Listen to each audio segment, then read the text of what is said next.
Hi guys, it's me Den. So ngayon, pupunta pala kami sa Modesta Resort sa Irosin, Sorsogon.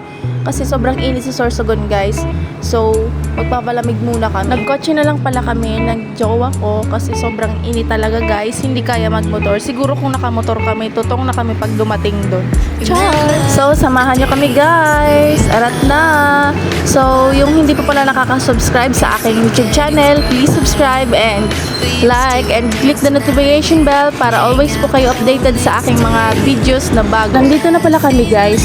For day tour pala and swimming in public pool. Entrance fee is 70 pesos for kids and adults until 7 a.m. to 5 p.m. Ang cottage rate naman is 1.5 sa Lagon, 1,000 sa Big Cottage, 500 sa Kubo, 300 sa Umbrella.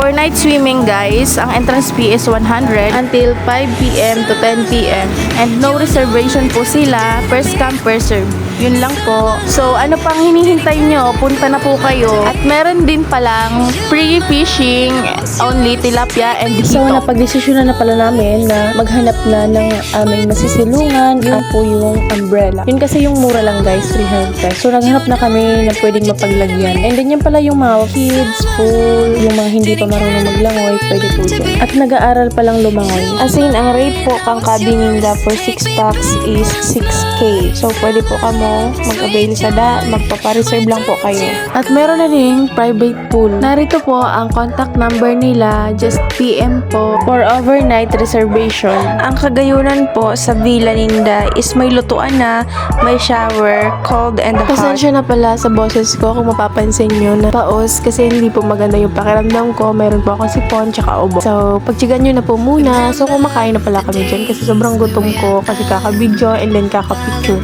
So, ayan yung ulam ko pala is chicken. Bumili lang pala kami sa Crispy King. So, ayan, may kanin. So, ngayon is cheat day muna tayo. Pagpasensyahan nyo na guys kasi wala akong nabili and wala akong nadalang pagkain ko. So, yun lang po. Sana po nagustuhan nyo. Thanks. Bye!